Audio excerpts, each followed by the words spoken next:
So if you've been following all of the reveals for Borderlands 4, there's one thing that I think the developers have mentioned more than anything else, and that's that Borderlands 4 is going to be a seamless open world, even explaining that anything you see in the game, you can physically go and travel to without a load screen or with very minimal load screens. And then on top of Borderlands 4 having this seamless open world, there's also a lot more open world content than we've gotten with any previous Borderlands game. So that's primarily what I want to go over in this video. What is this seamless open world and all of the content we could expect in this seamless world? And I think the best place to start is what is this seamless world of Borderlands 4, because we've gotten it confirmed multiple times that it's not a fully open world game, and we also know that Borderlands 4 is going to be split primarily into 4 different massive zones. We also know Borderlands 4 is going to be significantly bigger than any previous Borderlands game, so pretty much everything in the game is going to be split between these 4 massive zones, and we know there's no loading screens within those zones. And with all of the information we've gotten, I think it's pretty safe to assume how this system is actually going to work. We have these 4 massive zones. You'll have a loading screen going between those zones, but once you're in that zone, there are no loading screens. Even doing things like teleporting to your teammate that could be on the other side of the map won't give you a load screen. And we have also gotten that confirmed that that is instant. It doesn't have a load screen. Like, some people were thinking there would be kind of the Borderlands respawn animation, which is a pseudo load screen to teleport to somebody, but it's just actually instant with no load screen. So to the best of our knowledge, I think that's how the open world is actually going to work. 4 massive zones with probably 1 load screen if you go between them, but you can still travel to and explore anything you can actually physically see within the game. That also seems to include going up to the moon of Elpis. And if this is how they went about making Borderlands 4, I think this is actually a pretty good option without being just a fully open world game. It allows them to have these much larger zones. It allows you to get that open world feel without being completely open world, so they can still have performance be good, they can still have the zones be pretty separate, and you just have that 1 quick load screen in between them. But then that brings up the question of what we're actually going to be doing in the open world of Borderlands 4, because I think the open world is quite a bit different than, let's say, going into the vault dungeons or going into specific mission areas or going into any of the other content systems they're going to have in the game. Pretty much every previous Borderlands game has also had a bunch of different systems, especially in Borderlands 3 where we had all these other pieces of content we could go do that weren't really part of that open world. And we're in luck because we actually got a decent bit of information on what's going to be new and the things we can actually do in this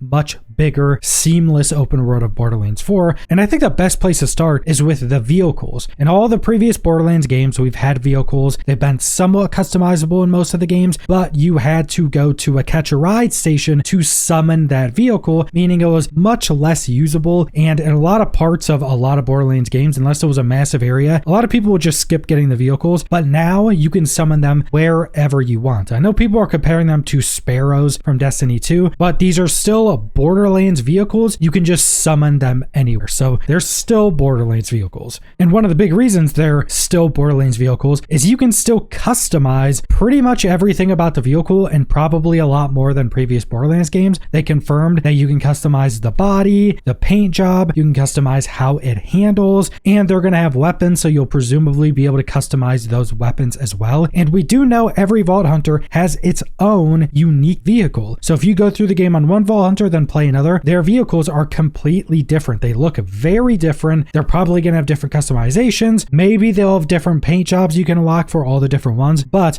every different character is going to have their own unique vehicle, and they will all be very customizable. And you'll probably want to be using these vehicles a lot because the game is going to be so much larger. And without having all of these load screens to go to different areas like previous Borderlands games, you'll actually be able to stay in your vehicle for a lot longer instead of getting in a vehicle, going as fast as you can to a load area, loading into the next area, and having to go to another catch-a-ride station to get your vehicle. And outside of that, there will be a lot of other ways to traverse the world. You have your base movement with all of the new movement mechanics like gliding, double jumping, or little air dashes, grappling, sliding. All of that new movement will have. We also do know there's going to be ways to make your character much faster, because one of the developers did report reply to a tweet that they want a lot of the different content of the game to be used to farm different things or to give you different ways to farm. They also want you to be able to have like speed farming sets essentially, or speed farming gear, so you could go farm in different ways other than just target farming specific bosses. So it seems like there is going to be some way to make your character really fast or have kind of crazy movement at a baseline. Then we also got to look at taking over silos, which are essentially just hacking this terminal and this silo balloon pops out. That reveals different areas for you, but you can go zip line up off that silo and then glide where you want to go. So those will also give you a bunch of additional ways to move around the map as well, besides just having your vehicle. But that then begs the question, what content are we going to be doing in this new massive seamless world of Borderlands 4? And we have gotten a decent bit of information around this, because they did tease us in the first Borderlands 4 showcase that there will be things like Order patrols. Order is kind of the main enemy faction, and that there will also be world bosses. Now, we don't know if they were meaning this, that there's just a bunch of different bosses out in the open world that you'll be able to fight and they're just kind of like other bosses, or if they were meaning more the MMO style of world bosses. If you go to something like World of Warcraft or a lot of other MMOs, world bosses are generally meaning a raid style boss that takes a lot of players to help defeat it. That's just in the open world. So I don't know if they're meaning that and meaning maybe it'll be like an invincible boss somewhere in the open world or something like that. But it seems there is going to be a good amount of bosses in the open world. And we already know that all mini bosses and bosses in the game are going to have dedicated loot drops. So these open world bosses are also going to be part of that. And we do also know that the replay machine, or Moxie's encore machine, the way that you reset bosses and missions in Borderlands 4, is also going to be usable on these open world bosses. So presumably these open world bosses are going to have a specific area they can be in, and once you defeat them, there will be this switch or this machine somewhere close by to where you can just reset that boss like you can with any other boss or mission in the game. So it really feels like they're trying to add a lot of the other elements of Borderlands into this new seamless and massive world to just give you much more varied gameplay. And we did also get some additional information when some of the Gearbox developers went to PAX East and they talked a bit about the game. And the information we got from this is it sounds like there's going to be a bunch of different objectives you can come across in the open world. One of them was like helping different NPCs or defending NPCs against waves of enemies or defeating badasses that spawn or defeating bosses that spawn. So it sounds like there's going to be a lot more varied objectives and things you can do in the open world outside of just having maybe these random order patrols or these random world bosses. And it sounds like for every single one of these open world objectives you partake in, you will also be getting just a bunch of different loot, a bunch of different loot chests and things like that. And then obviously if you're going up against actual bosses or mini bosses, those will also have dedicated drops. So it sounds like farming the open world is actually going to be a viable strategy that the developers want you to be able to do alongside just say going around and farming whatever bosses that you want for their dedicated drops. And I think that will actually change up the gameplay quite a lot in Borderlands 4. Presumably we're going to have a bunch of other systems like we had in previous Borderlands games, but adding the possibility of just doing your farming in this massive seamless world of whatever zone you're in, having all of these kind of random dynamic events could actually be pretty interesting. And on top of all of that, they did also mention that there will be weather effects. They specifically said that there will be dynamic weather effects and dynamic events. And the dynamic events is, I think, a lot of the things we just went over, but the weather effects is actually going to be pretty cool. There's going to be like storms, there's going to be raining. I think there's going to be like dust storms depending on what zone you're in. So that will just kind of change up the feel of what you're doing in this open world. But they also did mention that these weather effects aren't going to affect your actual power. Like it's not going to start raining and fire is going to get put out, and there's not going to be some weather effect that reduces your damage or anything. It will affect your vision, which could affect your gameplay, but it's not going to be like reducing damage or anything like that.